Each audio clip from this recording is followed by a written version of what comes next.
मुख्यमंत्री भजनलाल शर्मा क्या कह रहे हैं, सुनिए। भारत माता की। अरे भाई, मेरे को कहा है कि लगातार 10 दिन से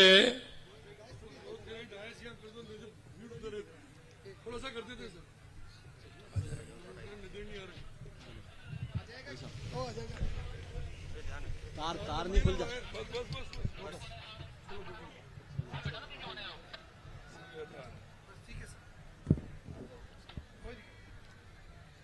मैंने सुना है कि यहाँ लगातार 10 दिन से कार्यक्रम चल रहा है और कार्यक्रम भी चल रहा है और साथ में भोजन भी चल रहा है। यही है ना? चल रहा है ना कि नहीं चल रहा है? तो वही भारत माँ का जयकारा फिर धीले क्यों लग रहा है?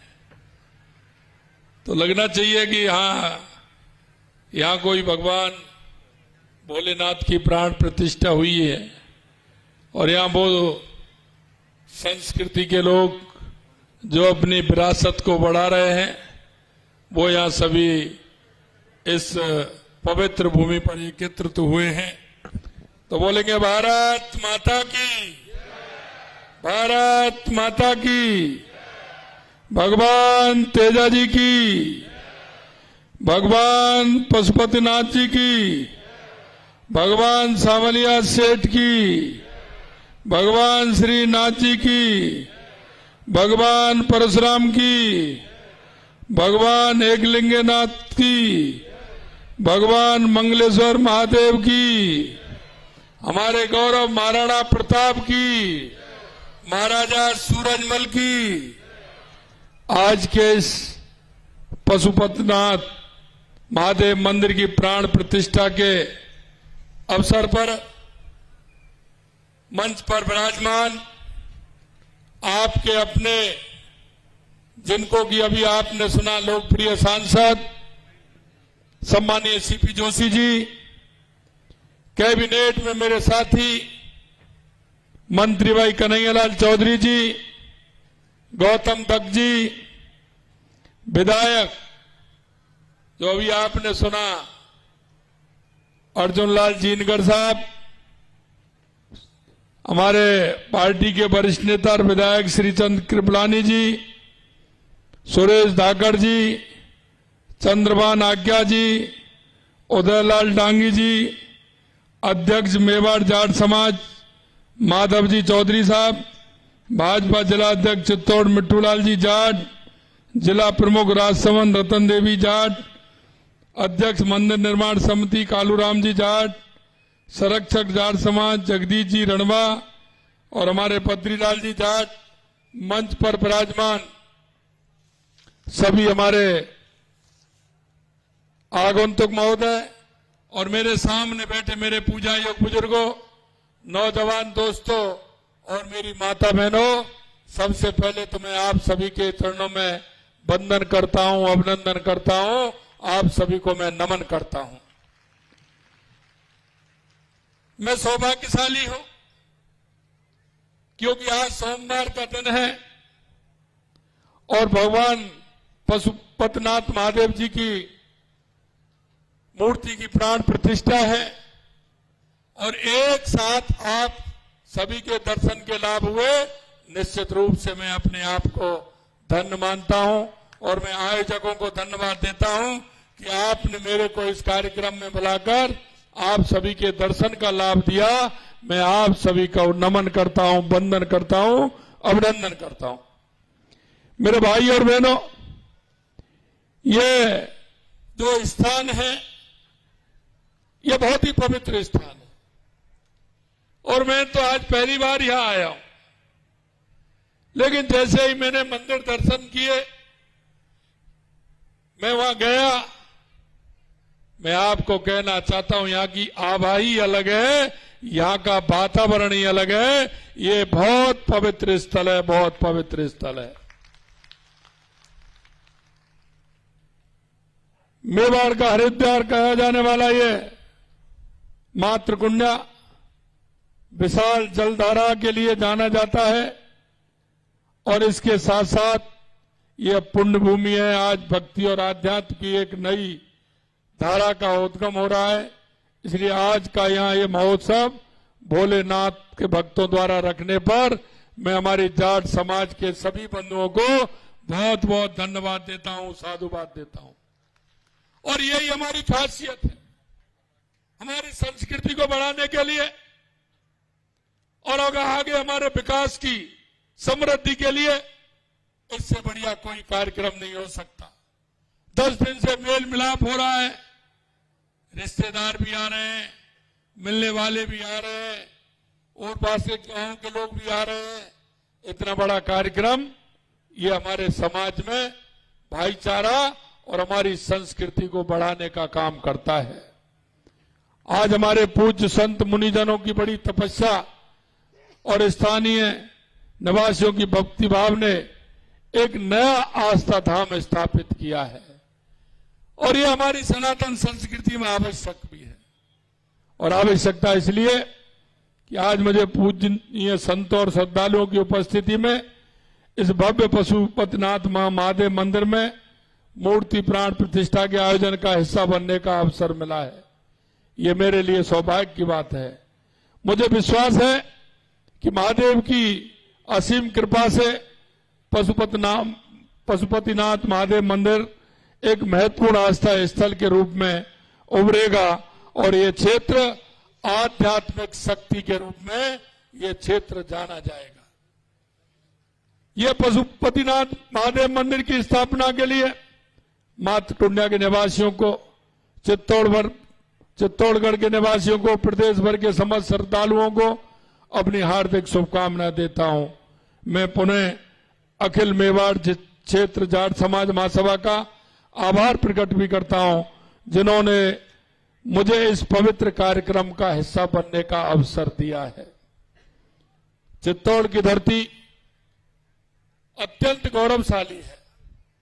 इसे एक तरफ शौर्य और स्वाभिमान के लिए जाना जाता है, तो दूसरी तरफ भक्ति और आध्यात्म का ये प्रमुख केंद्र के रूप में जाना जाता है।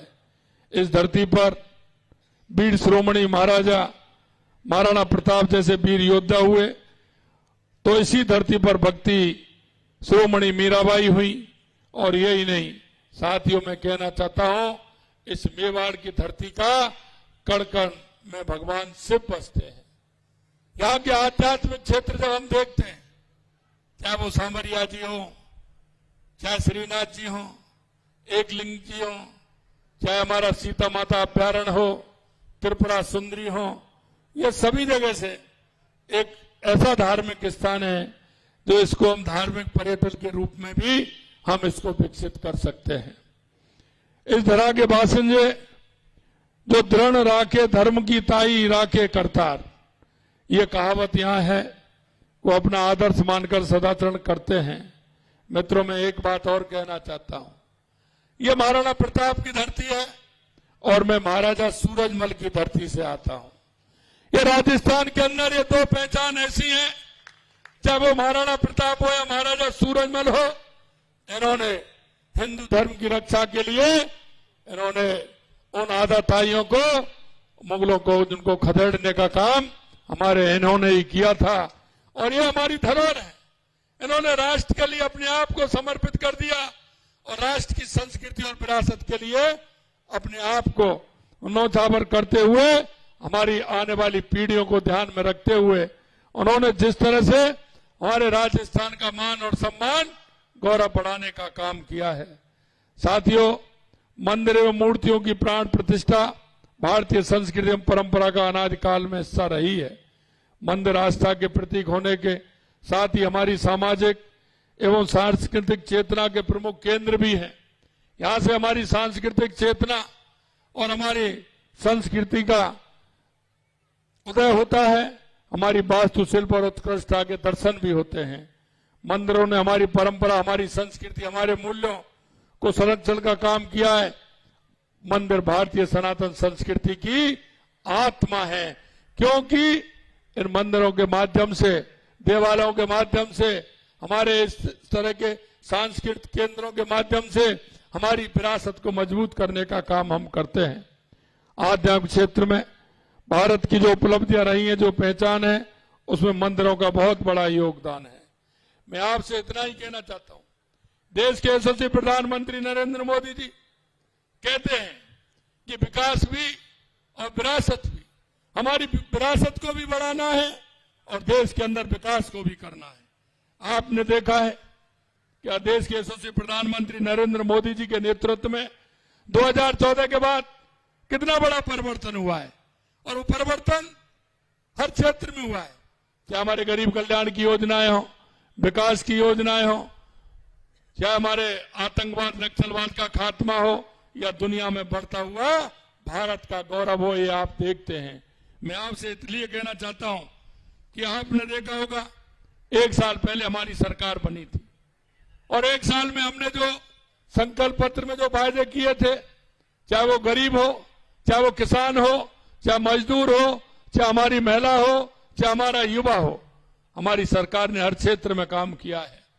मित्रों, जब हमारी सरकार बनी थी तो हम सभी ने बैठ करके योजना बनाई कि राजस्थान में सबसे महत्वपूर्ण क्या है, राजस्थान के विकास के लिए हमें क्या करना चाहिए।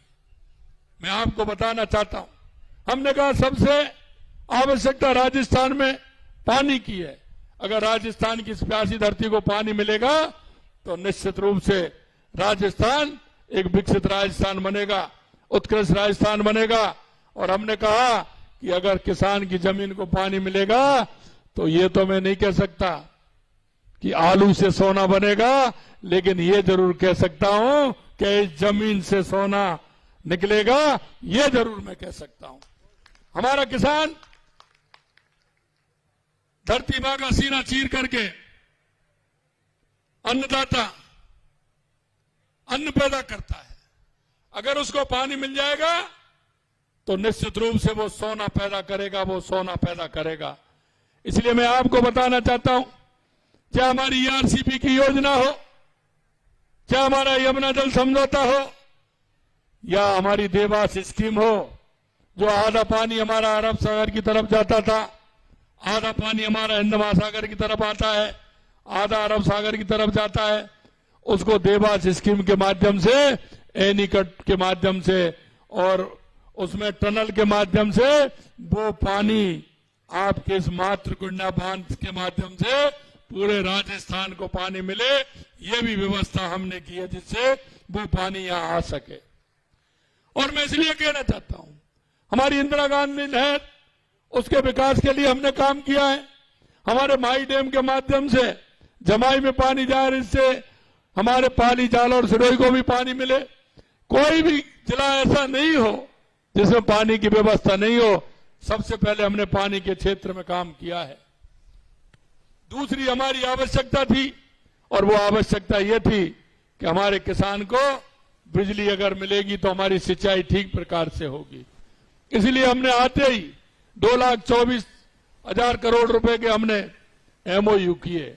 और मैं ये विश्वास दिलाता हूं मेरे भाई और बहनों, जो हमने आपसे वादा किया है कि किसान को हम दिन में बिजली देंगे, 2027 तक किसान को बिजली, दिन में बिजली देने का काम हमारी सरकार करेगी। हमने देखा हमारे युवाओं को रोजगार चाहिए। युवाओं को रोजगार को आप देख रहे हैं कि हमने पहले ही साल में कहा था कि हम 1 लाख युवाओं को रोजगार देंगे, नौकरी देंगे। हमने 60,000 नियुक्ति पत्र दे दिए, क्योंकि हमारा बजट जुलाई में आया था। अभी जुलाई में 1 साल होने वाला है हमारा, तो 15,000 हम अगले महीने देने वाले हैं। बची कुछ ही हम 1 लाख नौकरियां 1 साल में देंगे, 1 साल में देंगे युवाओं के लिए। क्योंकि मैं आपसे इतना ही कहना चाहता हूं, मैं किसान के दर्द को अच्छी तरह से जानता हूं, उस मजदूर के दर्द को जानता हूं, गांव को जानता हूं कि गांव हमारे किस तरह से रहते हैं, गांव के भाई हमारे किस तरह से रहते हैं, किसान के सामने क्या क्या समस्या है। इसलिए किसान का बेटा अगर कहीं उसको रोजगार मिलेगा तो निश्चित रूप से हमारा किसान उन्नत होगा। क्योंकि खेती से काम नहीं चलता है। आज के जमाने में अगर किसी के पास खेती है तो खेती से काम नहीं चलता है। हमने कहा या तो उसके साथ में पशुपालन हो, या परिवार में कोई ना कोई सरकारी नौकरी या प्राइवेट नौकरी पर होगा तो मेरा किसान एक उत्कृष्ट किसान होगा, एक अच्छा किसान होगा, वो ठीक प्रकार से अपना काम चला सकेगा। मेरे भाई और बहनों, हमने जो हमारे संकल्प पत्र में वायदे किए थे, हमने आज हम कह सकते हैं कि संकल्प पत्र हमारा 5 साल के लिए था, लेकिन 50 से 55% हमने हमारे संकल्प पत्र को पूरा किया है। चाहे किसान के गेहूं की एमएसपी बढ़ाना हो, चाहे किसान को सम्मान निधि देनी हो, चाहे महिलाओं के उत्थान के लिए हो, चाहे युवाओं के रोजगार के लिए हो, हमने सारे काम किए हैं। मैं आपके अगर यहां बताऊंगा तो आपके यहां के विकास कार्यों को लेकर के आया हूं। एमएलए साहब बता रहे थे कि 1000 करोड़ रुपए से ज्यादा आपकी विधानसभा को मिला है। मैं आपको कहना चाहता हूं, ये आपका विधायक बहुत होशियार है। अब मेरे से कहा ये कार्यक्रम में आना है, मैंने कहा कार्यक्रम में तो आ जाऊंगा, लेकिन आज भी 4 कागज पकड़ा दिए। ये डेली आता है। मेरा भाई मेरे से कहता है कि साहब मुख्यमंत्री जी मैं मिलना चाहता हूं, और बस मिलने आना चाहता हूं, काम कोई नहीं है। लेकिन जब आता है मेरे पास तो 4-6 कागज विधानसभा के लेकर के आता है। ऐसे हमारे एमएलए साहब हैं, हमेशा आपकी चिंता करते हैं। सांसद साहब कान में कहते हैं, वो तो पेपर देते हैं और सांसद साहब अध्यक्ष से कान में कहते हैं कि ये काम और हो जाना चाहिए। इसलिए मैं कहना चाहता हूं, आपके सभी जो जनप्रतिनिधि हमारे चित्तौड़ जिले के सभी बहुत ही उत्साही हैं, काम के प्रति उनका लगाव है। हमारे श्रीचंद जी हो, हमारे सुरेश जी हो, गौतम जी तो खुद ही मंत्री हैं तो वो तो करते ही हैं, चाहे हमारे चंद्रभान जी हो, सभी पूर्ण रूप से लगे रहते हैं। ऐसे आपको जनप्रतिनिधि मिले, निश्चित रूप से मैं उनको भी धन्यवाद देता हूं कि उनको अपने क्षेत्र की चिंता रहती है। आज आपने मेरे को इस कार्यक्रम में बुलाया है।